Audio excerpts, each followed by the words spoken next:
I'm gonna make him an offer he can't refuse.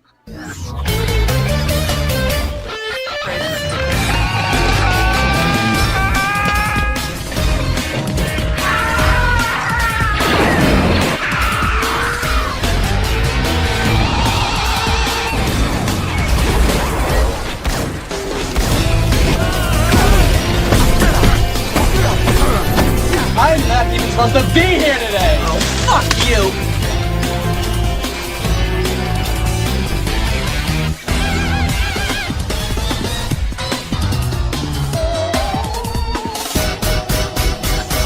Come on, you want me to drive? You're supposed to be suicidal. Remember, I'll Anybody drive. a drive? Get in the car. Fuck me in the ass. Fuck you, you fucking stupid cunt.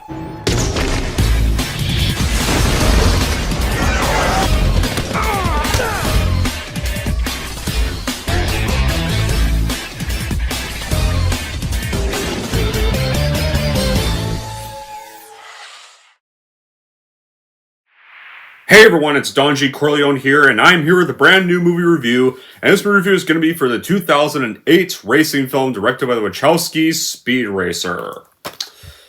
Now, this is pretty much many things for my reaction. Because what I will say, reaction first, this was honestly the very last good film from the Wachowskis, because after this film, just about everything they've done has pretty much been shit.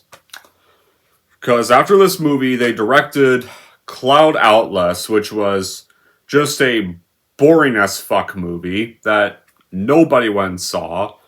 Then in 2015, they directed Jupiter Ascending, or Jupiter Ascending Up My Ass, which was just awful garbage, just horrible fucking CGI, terrible fucking performances, and especially from Mila Kunis, who I like actress-wise in movies like Black Swan and Ted and Friends with Benefits, but I don't like as a person anymore.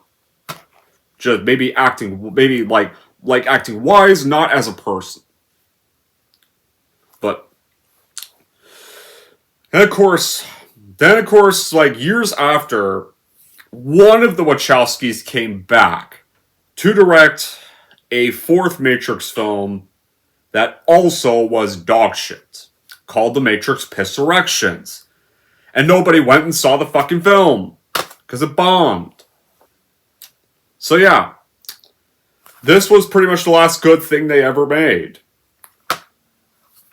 For good reason, and this isn't just a racing film, this is an anime film adaptation that's actually also good, because it actually has many anime, because, it's based off an anime from the 70s. I didn't grow up watching the 70s, when I was a kid, I didn't know what Speed Racer was until this movie came out.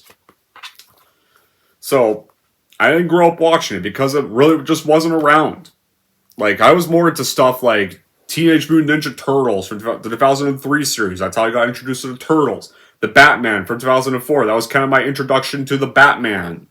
Batman as a character. I was more into playing the Sonic games and watching the series Sonic X. I also watched Codename Kids Next Door and Teen Titans and Kim Possible. Those were my childhood cartoon shows.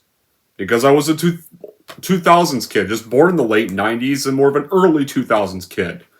And you know something? I'm glad I was I was at least glad to be a 2000s kid, because there was still actually good shit that came out around then, unlike the cartoons we get today that have no solar effort. But yeah, and also, this even has many anime-like moments. It's even done by two directors, the Wachowskis, that are familiar with anime, because they had many anime-like action sequences in the Matrix films. And they even made an animated tie-in film called The Animatrix. But when the movie came out, it did sadly bomb, because it is indeed, and let's face it, it bombed for a lot of things. It wasn't well received when it came out, and it came out during a very, very bad time. It came out the same month as films like Iron Man, came out literally a few weeks before Indiana Jones 4. The Kingdom of Crystal Skull, which wasn't well received either, but that still made a lot of money. And honestly, once again, I don't think that deserves any of the hate it gets either. I may not be a big fan of the film, but come on, it's not that terrible. Really not that horrible as many are constantly trying to make it out to be. I prefer End of the Last Crusade, but I can decently watch some stuff at Kingdom of the Crystal Skull and still enjoy some stuff out of it. And of course, another big factor. This was the film they directed. Well, they did produce V for Vendetta, but they only produced that film. But this was the first film since the Matrix sequels they directed. While thing is, personally, I loved those sequels. I was satisfied with both Reloaded and Revolutions. Not Pissurrections, I was definitely not satisfied with that. But I was satisfied with Reloaded and Revolutions, and I actually enjoyed those movies, though. However, all the cinema goers who loved and critics who loved the first film thought they both were garbage. Or either another side thinks Reloaded is just okay, but they piss on Revolutions. So yeah.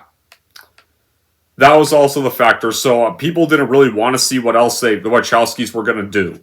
Because they did not like those two sequels. Sadly. Some people like me liked both of them. And just about a majority of everybody else did not. That was the thing. Those two have problems, I get that, but I still thought they were decently good follow-ups, and to be fair, I know I'm going off topic a lot of times, but I'm gonna say this. The Matrix, people are like, The Matrix didn't need any sequels. I hate to say that, but I would have to disagree with people when they say that, because actually they actually needed to make sequels, because the first film still had several unanswered questions. Like, we needed to see Morpheus finding out that Neo was not the one. The machines were still active, they still needed to be destroyed. And yeah, Neo beat Smith in that fight, but Smith can't be that's not how Smith could be fully destroyed. There's still a lot more agents left, so the war was still ongoing. We needed to resolve that. So we needed 2 more movies. Could they have been a little better? Yeah, but whether people like the sequels or not, they're still technically canon. Sadly, and you kind of still have to watch them if you watch the first film. Yeah, I know. Could have been better, but still. But anyway, now what is the plot of Speed Racer? Well, it's based off the anime series where this young man named Speed Racer, played by Emil Hirsch, has his natural racing instincts, and his goal is to win the Cubicle, a cross-country car racing alley that claimed the life of his older brother Rex Racer. Speed is loyal to the family business run by his parents, Pops and Mom, played by 2 great actors, John Goodman and Susan Sarandon, both very good actors. And Pops has designed Speed's car, the Mach 5. Then, one day, the owner of Royalton Industries, E.P. Royalton, played by Roger Allers, makes Speed a lucrative offer. Speed rejects it. Royalton is mad about this, so he pretty much destroys the Racer family's reputation, or tries to, stages his Fuji race that Speed loses, ruins Pops' reputation with the fake lawsuits, and so Speed undercovers a secret that top corporate interests, including Royalton, are actually fixing races and cheating to gain profit. So, with the offer to Speed denied, and it's not just Fuji he loses. Royalton wants to ensure Speed will not win any races. So, all because of that. So, Speed knows he has to find a way to expose Royalton's crimes and team up with this rival, although they don't really have any rival-like moments at all in this movie, Racer X, to be able to save his family's business and the racing sport itself, along with some support from his parents and his girlfriend Tracy, played by Christina Ricci. That's how the plot goes. So how this movie got made was, a live-action Speed Racer film had been in development hell since 1992, and was constantly changing actors and filmmakers until 2006, and producer Joel Silver and Wachowski collaborated to begin production on the film. Speed Racer was shot in around Potsdam and Berlin from June to August 2007. So then, after the movie was officially shot and marketed, I remember this movie being marketed everywhere. I'm definitely familiar with 2008. When I was in 4th grade, this film was marketed all over the place. There was Hot Wheel toys, there was Lego sets. It was like everywhere before the movie had came out. Like, they were really hyping this up to be the next big thing. One of the biggest racing movies. Like, people were hyping this up. Then, after the movie was officially shot and marketed, Speed Racer premiered on April 26, 2008 at the Nokia Theater Los Angeles and would be released to the public on May 9th, a week after Iron Man, by Warner Bros. Pictures. And when it first came out, like, it got mixed reviews. I mean, the reviews weren't as bad as many worse anime film adaptations. I mean, they were a little better than those, but just not great.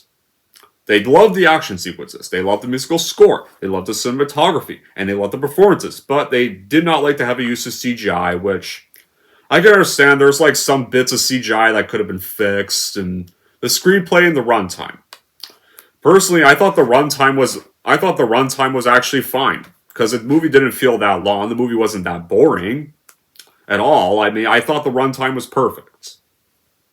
Obviously, because you gotta show like Speed's backstory. You gotta show how like Rex supposedly died, and you gotta see some of the other race characters like Teijo and Racer X. Like, you kind of have to be 2 hours. You can't just rush the movie. You're not like Dragon Ball or Dragon Ball Assolution, which is like 89 minutes and is disrespectful to the source material. It's not, because it's nothing like that. So at least the Wachowskis actually respected that it's based off an anime and had anime moments. And yeah. And sadly, it bombed at the box office and made over $93 million worldwide on a $120 million budget.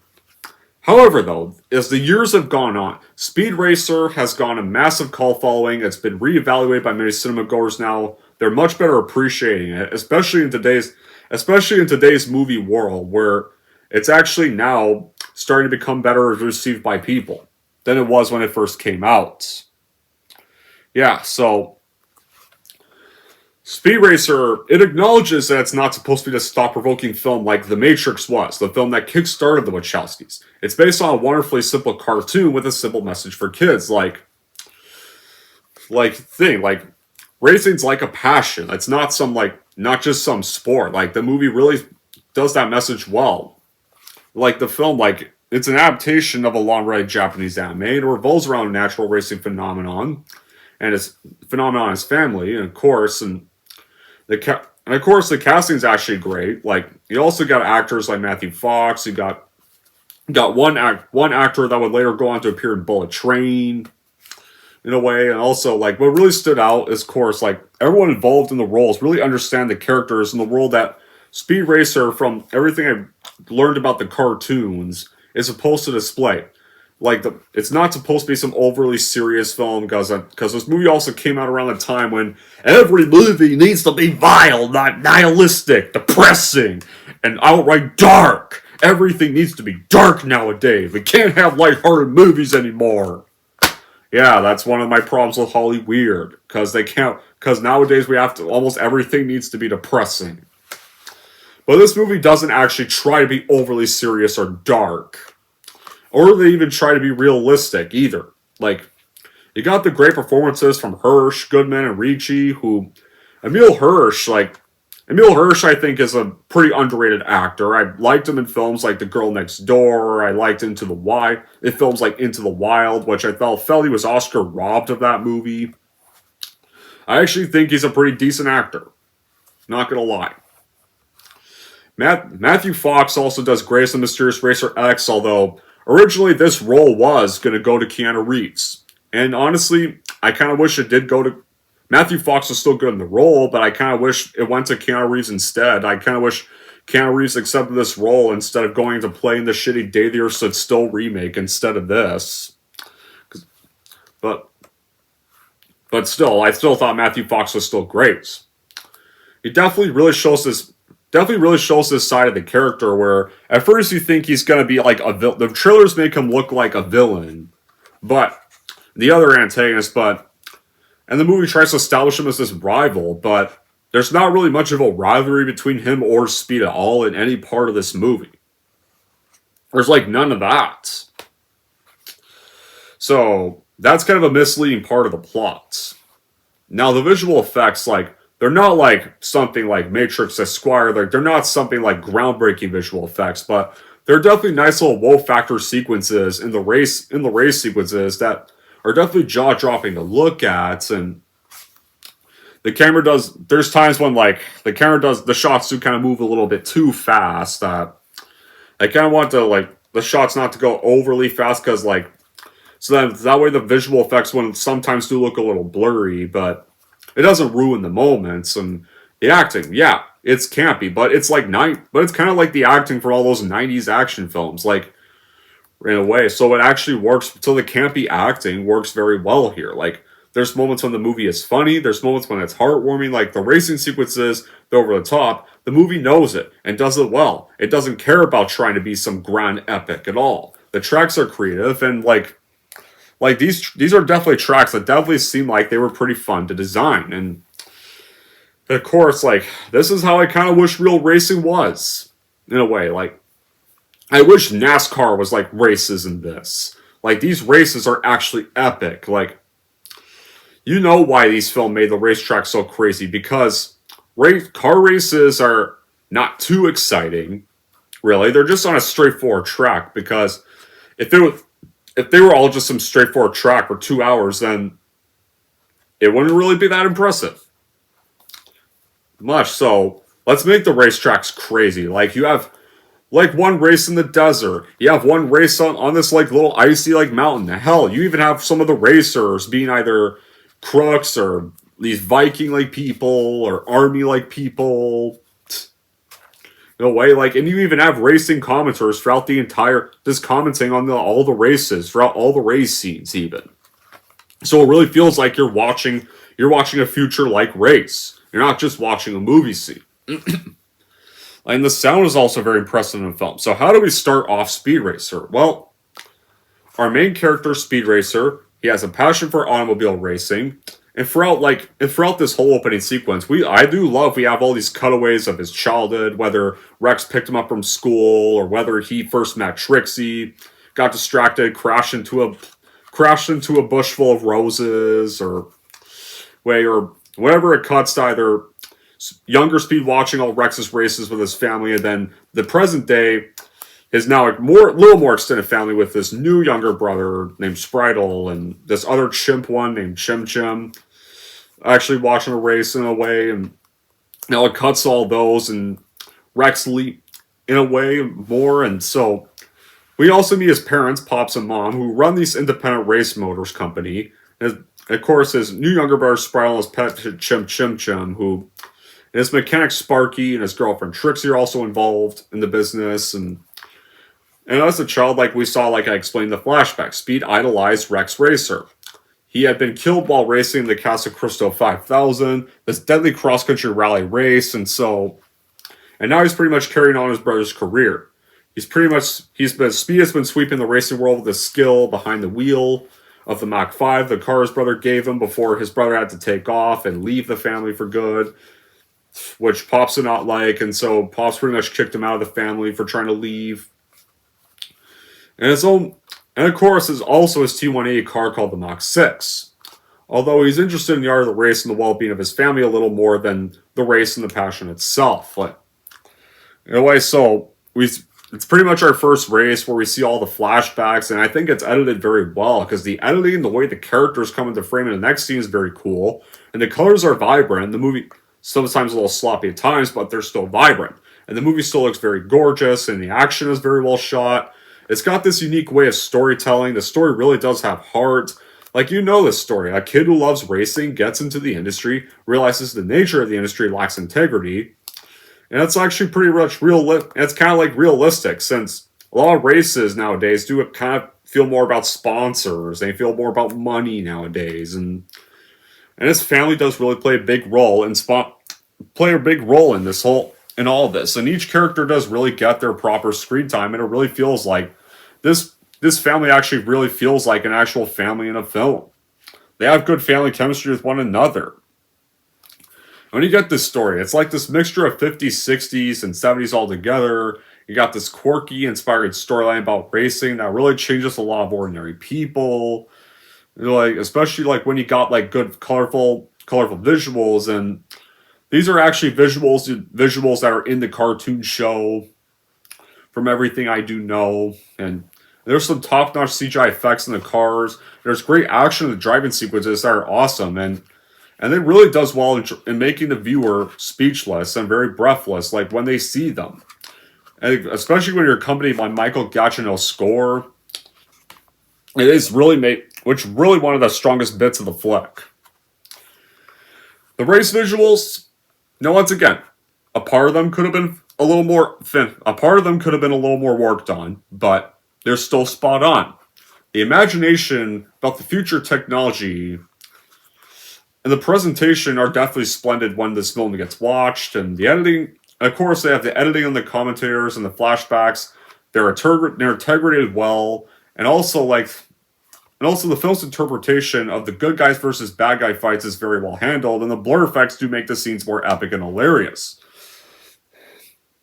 Like, this is a film that's like not about losing. That's actually about not losing what makes you special in your way to kind of growing up and really becoming your real self. And it's very it really focuses on the family as a center of learning about life, not what anyone could get away with. Many times, throughout the film, Speed as a character gets tempted to take the short path or be a bad sport.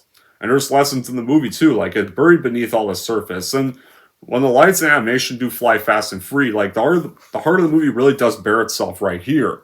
So, after we see Speed win a race, the next morning, our big bad of the movie, E.P. Arnold Royalton, Roger Allers' character, the CEO of Royalton Industries, shows up at Speed's house, takes Speed and his family to for a tour to his company, and then they offer Speed this luxurious lifestyle in exchange for signing to race with him. And so first, he's about to decline, but Royalton clearly sees this and allows him to think about it. And then we cut to his partner, Crutcher Block. They're torturing this other racer named Tejo, and they are about to feed his hand to piranhas to punish him. But then Racer X saves him. And during this whole thing, the piranha tank also gets shot. Some water's getting lost. He has one of his henchmen put his finger in there. And the piranhas eat the finger, obviously. Of course. Then after that, Speed then meets up with Royalton again. And declines the deal because of his father's distrust for power-hungry corporations, especially from a memory of when they watched a race together after they've lost Rex, and Royalton is angered by this, and reveals that key races were being fixed by corporate interests, including himself, so they can make profits. Then, of course, he then pretty much has this race at Fuji where he rigs, has one of his drivers force Speed to a crash and terribly damages the Mach 6, and then falsely sues Racer Motors for intellectual property infringement.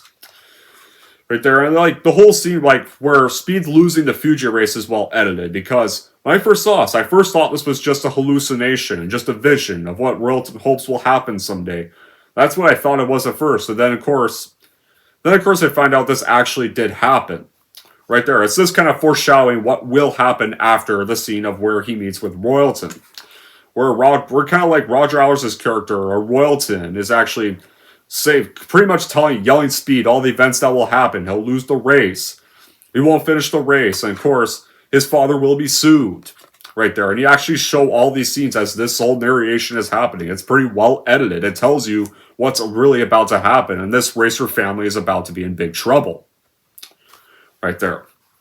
Then, of course, eventually, some time passes, and Speed gets an opportunity to retaliate through Inspector Detector, who's the head of an intelligence agency corporate crimes division, and his fellow racer named Tejo that we saw.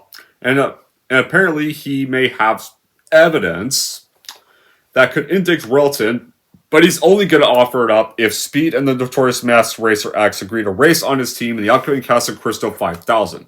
And that could really raise the stock price of his family's racing business. And it then blocks on a Royalton arranged buyout that Speed accepts, but keeps his decision secret from his family because he knows Pops will not let him race in that track because that's how Rex died. And so Detector's team makes several defensive modifications to the Mach 5 to assist Speed in the race. So the trio drive together and work naturally as a team, but Speed, and of course, they evade, in the first bit of the race, they evade, headhunters, Vikings, many other notorious international criminal cheaters. And of course, they're racing against this rival of speeds named Snake Oiler, played by the late Christian Oliver. Hence, sadly, may he also rest in peace because unfortunately he had horrifically died in a plane crash, and not just him, also his two daughters in the same crash as well. So may him and his two daughters all rest in peace. And I will admit, Christian Oliver actually does make a kind of entertaining, over the top performance as this rival of Speeds, and as well, like he really does well in showing all the arrogance or the tantrum Snake has when he's losing or not going his way. And it's like there's a bit where he's like ranting and whining in front of Cruncher and his thugs, and Cruncher's just annoyed and so yeah, I think he did play the part very well. And after the first bit, they lose the first bit. Snake wins the first bit, but Speed begins suspecting that Racer X is actually Rex in disguise. Then eventually, his family finds out that he entered the race because Spiral and Shim Shim were trying to watch the race that Pops forbidden them from watching and sent them outside, but so they pretty much put on this fake guise where they're just lying in beach chairs and just waiting for Pops to leave the house so they can go back to watching the race. Though Pops can't find his wallet, he catches them. He's about to punish the two for watching television. Or no, not watching television, watching the race when he told them not to. But Spiral then shows them that Speed's in the race. And of course, Pops is furious at first, but eventually relents, and the family agree to support him. To support him for the next bit, and so then after that, you actually get this scene with ninjas, where one ninja drugs Cheijo. Racer X fights one, and this one ninja ends up trying to drug Speed, but then Spritle ends up seeing the ninja, and that's pretty much alerts Speed, who then tries to fight the ninja, but then, of course, Pops then shows up, and you find out Pops was actually this one wrestling champion, who then pretty much takes down the ninja quick. And so, of course, now, Teijo's drugged now, can't race, so Trixie kind of has to take over for a little bit, and like for the first half, like Trixie was observing the race and like warning the trio for observing from a helicopter. So for this bit, like for the time being until Teijo recovers from being drugged, Trixie kind of has to take over Teijo's spot for a little bit. And so during all this, Speed defeats some more brutal racers and overcomes many obstacles to win the race. And then a detectives team arrests Block, and so like after like a little bits, and they meet up in the mountain, and then Cruncher Block's army then ambushes them, and pretty much Crunch reveals this is called change of plan, and then one of his men's like, yeah, that's right, we're changing the plan that changed our plan to change your plan, and like he's clearly just stuttering because he can't figure out how to pronounce it. But then, of course, Sprout and Shim Shim manage to kind of save them, and then this whole anime-like battle then breaks out. And the movie employs techniques unseen in many American film adaptations of anime. Like, the filmmakers really respected and enhanced the whole anime-like aura over Speed Racer. Right there. It's something like films like Dragon Ball Evolution can barely try to do. Which is, yeah, like, still. But, and Goodman and Sarandon, they do very well in their roles, and Ricci also does well Speed's love interest, and honestly, Ricci and Hirsch have very great romance chemistry where it's not all corny, and in fact, it actually kind of more like little ally team-up like chemistry in a way, and Roger Allen does good in the very love to hate Royalton, the big bad of the film, and there's many other villains like for the Great Speed Racer to subdue, where he and the entire Racer clan have to pretty much, they accomplish well, not just through driving, but martial arts in that one fight scene that I'll explain later. And like, it's definitely pure adrenaline to the max. Like, it's a movie that really takes you on the driver's seat. It makes you feel exhausted when the movie's done. Like we go to films like this to see the action. Like, we watch films like this to see the action. The action, for the most part, is definitely what you will get. And and up to the max. And the racing in this movie is very unique. And it really does feel like you're kind of, for those who watched the cartoon, and for one who actually did Google the cartoon and saw a little bit of minor hints of the cartoon, it's like you're watching the cartoon as live action. The cast is a lot of fun in the roles. Each single person is playing the role really well. Of course, with the eye candy visuals, the Wachowskis really did good at creating the world. So in the Mountain Pass, they have that anime fight with Cruncher Block and his men. Then they take them all out, and Cruncher is arrested, and they get back to the race. And of course, Speed Racer manages to defeat Snake Oiler, though not kill Snake Oiler, but because they get ejected, because whenever Racer crashes, either these safety bubbles then get activated to eject the drivers out before the car can be completely destroyed. But Snake Oiler has his parachute, so obviously he's still alive, but Snake Oiler loses the race. He's out of the race, and the Tejo, Speed, and Racer X, they win the Casa Cristo. But we find out that Tejo's agreement was actually a sham. He didn't care about exploiting Royalton. He only cared about boosting the value of his company to benefit from Royalton's buyout. Speed is angered and pissed by this, and so he hits the track that he used to drive with his brother. Then Racer Exo finds him, and of course, when Speed tries to ask if he's his brother, Racer X takes off the mask and reveals an unfamiliar face, and he tells Speed that Rex is definitely dead, but he gives Speed advice to not let racing change the way he is and figure out his own driving. So, Speed is about to repeat Rex's footsteps and is about to leave. Much like how Speed tried to stop Rex from leaving, Spritle and Chim Chim kind of try to stop Speed from leaving in a similar moments. But that doesn't work. But remember how, like, when Rex left and Pops told him, "You walk out the door and you better never come back." This time around, Pop actually doesn't try to do that, and actually expresses his pride in Speed's actions. And he was wrong to not let Speed enter the race, because that's what drove Rex away. And doesn't want to make that mistake again. And before eventually finding out about the race-fixing conspiracy. Then, Tejo's sister Haruko, who also had been aiding our main characters, arrives and gives him Tejo's rejected invitation for the upcoming Grand Prix, so because Tejo rejected it, Speed can actually enter. And the Racer family then bands together to build a new Mach 6 in 32 hours to beat Royalton's record of 36 hours for how his company builds their cars. Yeah. There's times when you can tell the film is entirely green screen. The performers do rarely see the settings in which they're acting. Often didn't really interact with the stuntmen didn't really interact with some of the other actors in the scenes, but it still really makes well for the challenge. And what I also like about this movie are definitely the father and son, or mother and son, or brother to brother, or friend to friend dialogues in this movie. Like, there's one scene where Speed Racer is upset in his room because of the fake lawsuit that they're being slammed with, and of course, Soon Sarandon's character enters and pretty much gives him this great advice where all the things Speed does really takes her breath away, or we even get this funny flashback where it turns out Rex took him to the track and let Speed drive, and it turns out he injured his head and lost some teeth. And Speed just comes home clearly not giving a shit about his injuries, and actually is excited. Actually comes home so excited, and his mom just sees this shocked. There, and what else can I think of? The desert race is very epic, and of course you have the mountain fight that you can definitely see all the little anime-like movements and the blurry moments that really make it. They're really making a perfect little anime-like fight. There, what else can I easily think of? Or that whole like thrilling chase on like the whole mountain where his brother died, or even like the flashbacks of Speed's childhood and how like him and Trixie met, or how Rex supposedly lost his life, and of course like how his relationship with Rex was.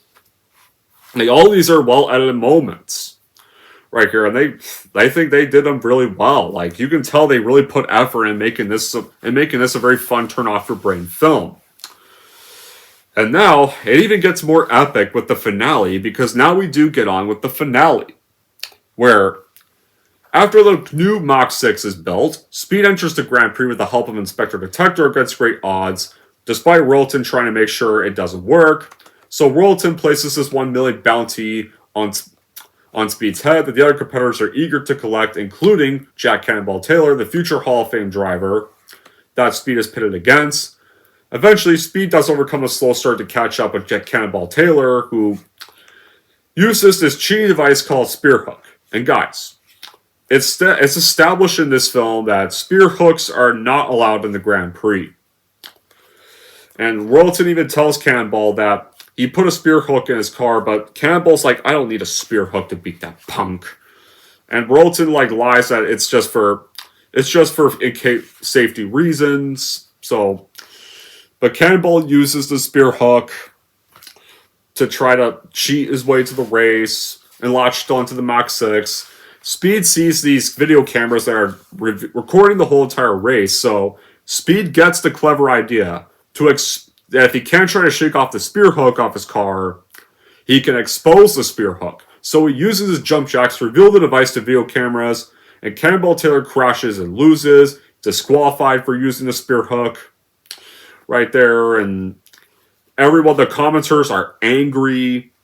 They even revealed that Cannonball Taylor will not be getting the Hall of Fame now because of that, and Royalton Industries is now going to be screwed for using a spear hook, and everyone's just walking away from Royalton in disgust. And at first it seems like the car's broken, but he uses this secret little boost thing to get the car back on track, and then crashes 2 more performers in this very like epic like moment. And then of course, like you really feel the adrenaline. Where you see like the flashbacks of Royalton shaming Speed for his decision not to sign the contract, or Racer X's motivation, or his mom's advice, or his mom's earlier advice. Like all of these like coming into play right here as Speed's like driving through. So this is a very nice moment they see right here. So with these like little motivations of like remembering his past and kind of like his demons and stuff, he then actually manages to win the Grand Prix in a very epic like little way. And of course, he wins the Grand Prix. Everyone's excited. Everyone's happy for him. They cheer on. And like you can really see the excitement in Pops like for the first time in like ages, like ever since he had lost Rex. Like you can definitely see this is the happiest he's felt in a very long time, and the whole family finally having some happiness ever since they nearly lost their careers to Royalton's fake lawsuit. And of course, Royalton's crimes are now exposed, and Royalton is pissed off, breaks his ice sculpture. There's one guy that was going to help share his deal with Royalton Company, but Royalton sees this, is obviously now terrified that he saw his actions, and the guy's like hinting like, dude, you're done. We're not. It's like, in a way, dude, you are done. I'm not buying my company from you. I'm not working with Cheers. Good day. And just walks away like that. And while Speed is being celebrated, and as Racer X watches, we're revealed that it turns out it actually really is Rex the whole time. Because Rex never died in that crash. He had faked his death, and had secretly attended his funeral, and had to go undergo plastic surgery to make himself look like a different person, to change his appearance so he could protect Speed and racing. And he's offered to reveal his identity to his family, but he chooses not to, and he has to know that he has to live with his decision. And then, of course, the Racer family celebrates Speed's victory, and we see, like, he has also won this bottle of milk, and usually at races, I think they win this, like, champagne or wine, but I guess because this is a family-friendly movie, we gotta have a much more family-friendly drink choice, so they have like milk be the champion drink. And of course, Speed and Trixie kiss, and then through some magazine like newspaper like little clippings, we find out that Tejo actually decided to have a change of heart and testify against Royalton and Block, and Royalton is sent to jail for his actions, and that's where the movie ends. So it does end terrifically. Speed wins the Grand Prix, something many thought he could never do. Royalton is exposed, his reputation is ruined, he's going to go to jail for the rest of his miserable life. Rex never died in that crash at all, and it was done to protect Speed. He faked his death, and the Racer family's reputation is repaired, and even better than it was before. Now, would I have any bad qualities with Speed Racer? Yeah, I definitely would. Like, for starters, there's some bits of the CGI that are a little terrible. Like, some stuff could be fixed a bit. I can definitely see where people would be coming from with that stuff. And there is some childish moments that didn't really work. Like, especially kind of concerning Spritle and Chim Chim. Like, there's one bit where Speed and Trixie are in the car, and they're kind of, like, discussing whether he should sign Royalton, and they're about to rehearse a kissing bit, and then Spritle kind of ruins the moment, which... And of course, that was kind of also a problem I just had. There's just some stuff that they just kind of did annoy. I mean, Spiral's actor wasn't terrible. I mean, Spiral wasn't really a terrible character, but just wasn't too big of a fan of him or Chim Chim's scenes there. And of course, the Wachowskis kind of do really prefer style over substance here. And that did have a lot of attention to be paid, like the script, and it wasn't really saving effects for Eraser. It's like the complete, in a way, and the story is still there, but at times it does get overly convoluted, and that brings me to this last bit right here. After the character of Speed wins the Grand Prix, one of the characters that is cheering him is Tejo. Tejo cheering for Speed at the end. I'm not sure I really bought that because, for one, he basically did kind of use Speed for his kind of selfish ego. In a way, like, he just kind of like used both Speed and Racer X, and there was never really any scenes where they were developing any real friendship chemistry at all, so I didn't really buy him cheering Speed at the end. Because, like, we never really saw much friendship chemistry between them. There were times they seemed a little bit hostile. Tejo did seem a little bit hostile with Speed, and